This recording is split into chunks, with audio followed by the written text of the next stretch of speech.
આકાશવાણી ભુજ પ્રસ્તુત છે અખબારોની હેડલાઇન્સનો કાર્યક્રમ હેવર હેવર.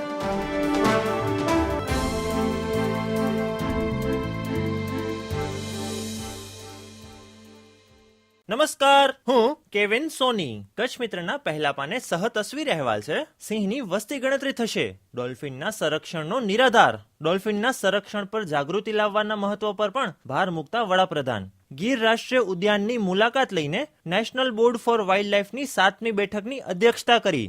મોદીજીએ કહ્યું, બરડામાં સિંહ સંરક્ષણને સંવર્ધન અને અન્ય રહેઠાણ સુધારણાના પ્રયાસો મારફતે સરકારનો ટેકો મળશે.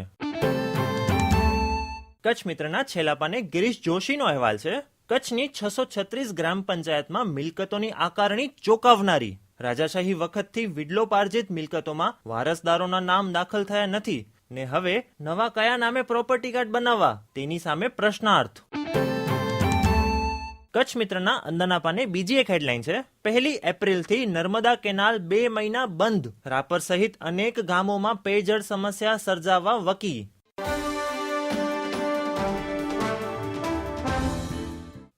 પાયલ અંતાણી. દિવ્ય ભાસ્કરના ભુજ ફ્રન્ટ પેજના સમાચાર છે. ઉત્તર પશ્ચિમ ભારત નવનાથ અને નાથ પરંપરાના નામે જોડાશે. કચ્છ અને ઉત્તર પ્રદેશને નવનાથ જોડશે. ભુજમાં ચિત્રો દોરાશે. ગોરખપુરમાં પ્રદર્શન. 9 દિવસીય રાષ્ટ્રીય ચિત્ર શિબિરનું ભુજ ગોરખપુરમાં આયોજન. દિવ્ય ભાસ્કરમાં વધુ એક સમાચાર છે. વડોદરામાં યોજાયેલી ચેમ્પિયનશિપમાં મેડલ જીતી કચ્છનું નામ રોશન કર્યું. કારકિર્દીની પહેલી જ આંતરરાષ્ટ્રીય ટી ટુર્નામેન્ટમાં આદિપુરના ધ્રુવ ભંભાણીને બ્રોન્ઝ મેડલ. દિવ્ય ભાસ્કરમાં વધુ એક સમાચાર છે. ગ્રીન હાઇડ્રોજનની મશીનરી બનીને તૈયાર. પખવાડિયામાં કંડલા આવી પહોંચશે. ગ્રીન હાઇડ્રોજન ક્ષેત્રે ધરાતલ પર ઉતરતું પહેલું પોર્ટ. L&T સુરત પ્લાન્ટમાં 13 કરોડના ખર્ચે નિર્માણ. ઓઇલ જેટી 7 પાછળ સ્થાપિત કરાશે. ધીમે ધીમે ક્ષમતા 10 મેગાવોટની કરાશે. હું રિદ્ધિ મહેતા. આજના ગુજરાત સમાચારમાં સમાચાર છે કે ગુજરાત વિધાનસભામાં મહત્વનો નિર્ણય લેવાયો. હાઉસિંગ સોસાયટીઓ મકાનની ટ્રાન્સફર ફી પેટે મહત્તમ ₹1 લાખ લઈ શકશે. કાયદેસરના વારસદારને અવેજ લીધા વિના મિલકત આપવામાં આવી હશે તો તેના પર કોઈ જ ટ્રાન્સફર ફી લઈ શકાશે નહીં. ગુજરાત સમાચારમાં અંદરના પાને સમાચાર છે કે હાઈકોર્ટે શાળાઓમાં ફોનના ઉપયોગ અંગે ગાઈડલાઈન નક્કી કરી. શાળાઓમાં સ્માર્ટફોન પર સંપૂર્ણ પ્રતિબંધનો દિલ્હી હાઈકોર્ટનો ઇનકાર. ટેકનોલોજી શિક્ષણનું અભિન્ન અંગ બની ગયું હોવાથી સ્માર્ટફોન પર સંપૂર્ણ પ્રતિબંધ અવાસ્તવિક. ગુજરાત સમાચારમાં અન્ય એક સમાચાર છે કે ગુજરાતમાં કચ્છ એક એવો જિલ્લો જ્યાં માપણી મર્યાદા સમસ્યારૂપ. 4 એકરથી વધુ જમીન માપણી માટે ગાંધીનગરને જ સત્તાથી થતા વિલંબ સામે ગ્લોબલ ચેમ્બર્સ દ્વારા મુખ્યમંત્રીને રજૂઆત. હું ઈશા ઉપાધ્યાય. સંદેશના ત્રીજા પાને હેડલાઇન છે. ભુજ પાલિકા દ્વારા 11 માસમાં ₹17 કરોડના વેરાની વસૂલાત. ડિસેમ્બર માસ સુધી 14,961 મિલકત ધારકોને નગરપાલિકા દ્વારા વેરા ભરપાઈમાં રિબેટનો લાભ અપાયો. 333 દિવસમાં 17,710 મિલકત ધારકોએ બાકી વેરા ભર્યા. 22 કરોડના લક્ષ્યાંક સુધી પહોંચવા એડી ચોટીનું જોર લગાવાશે.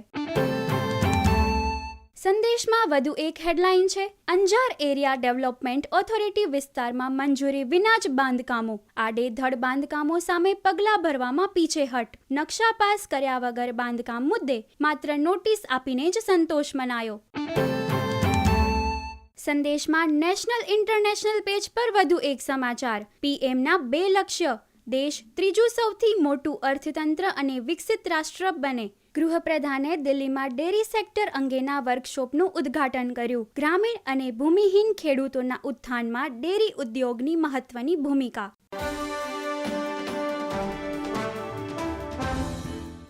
હું નીરજ મચ્છર.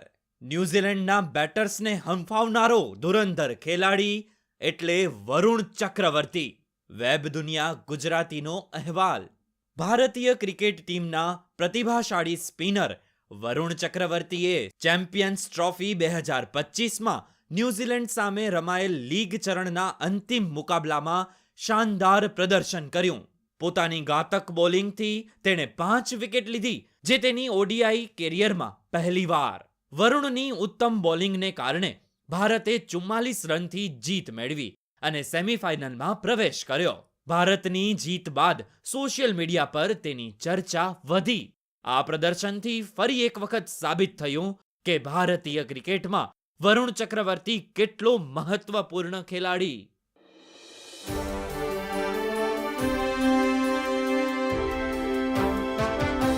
અખબારોની હેડલાઇન્સનો કાર્યક્રમ હેવર હેવર